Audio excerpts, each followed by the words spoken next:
À la conquête des sommets népalais. Ils sont des milliers chaque année à partir à l'assaut de ces montagnes, parmi les plus hautes du monde. À la tête de ces expéditions populaires auprès des touristes, des porteurs locaux qui aident à transporter nourriture, équipements et matériel de camping. Des amis qui l'ont fait m'ont dit que c'était un bon moyen de gagner de l'argent. Je ne connaissais rien aux montagnes avant. Si je joins un bon groupe de trekking, je peux gagner jusqu'à 300 € par mois. C'est pour ça que je fais ça. Pour ces porteurs, il s'agit de leur première saison.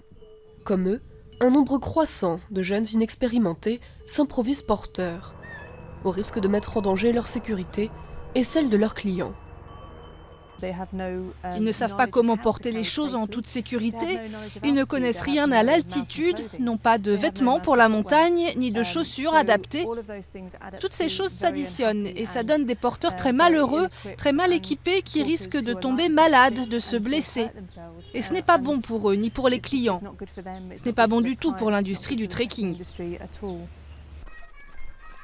7 ans après la fin de la guerre civile, le Népal lutte toujours pour redresser son économie. Le salaire minimum d'un porteur est de 6 € par jour. Ces dernières années, de nombreux porteurs traditionnels, connus sous le nom de Sherpa, sont partis tenter leur chance à l'étranger. Résultat, les agences de trekking ont du mal à recruter.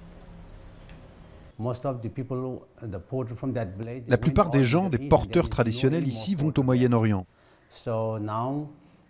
Il n'y a plus de porteurs, donc aujourd'hui des étudiants, des jeunes enfants vont travailler comme porteurs pour se faire un peu d'argent pour leurs études. Dans un pays en proie à la corruption et à l'instabilité politique, les porteurs bénéficient de peu de protection. Prêts à tout pour attirer les clients, certains acceptent d'être moins rémunérés et de porter davantage de matériel, jusqu'à 60 kilos. Une situation qui contribue à enfoncer davantage une industrie déjà en crise.